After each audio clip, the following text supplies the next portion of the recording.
Nuh, Musa, dan Abraham harus menunggu pemenuhan visi Tuhan, karena proses itu membangun iman, ketaatan, dan kesabaran mereka, sekaligus mempersiapkan rencana sempurna Allah yang melibatkan waktunya sendiri. Tuhan seringkali menunda pemenuhan janji untuk menguji dan memperkuat iman hambanya. Proses menunggu ini mengajarkan ketergantungan penuh pada Allah, bukan pada keadaan atau logika manusia. Seperti dalam Habakuk pasal 2 ayat 3, sebab penglihatan itu menunggu masanya, dan sudah pasti genap waktunya.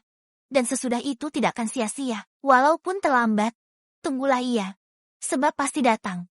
Tidak akan lama-kelamaan. Nuh menunggu sekitar 120 tahun membangun bahtera sebelum air bah datang, sambil menghadapi ejekan masyarakat. Kejadian pasal 6 ayat 22 menyatakan, lalu Nuh melakukan semuanya itu, tepat seperti yang diperintahkan Allah kepadanya. Demikianlah dilakukannya. Menunggu ini membuktikan ketaatannya dan menjadi saksi bagi generasi berikutnya. Abraham menerima janji keturunan seperti bintang di langit saat usia 75 tahun. Tapi Ishak lahir 25 tahun kemudian. Kejadian pasal 15 ayat 6 mencatat.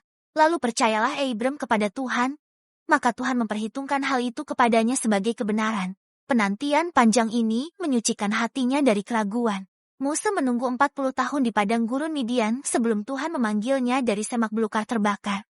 Mempersiapkannya dari pangeran Mesir menjadi pemimpin rendah hati. Keluaran pasal 7 ayat 7 menyebut, Musa berumur 80 tahun dan Harun 83 tahun ketika mereka berkata kepada Firaun.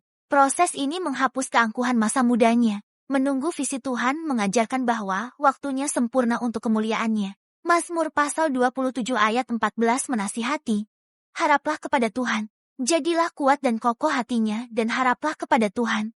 Terapkanlah dengan doa dan ketaatan harian.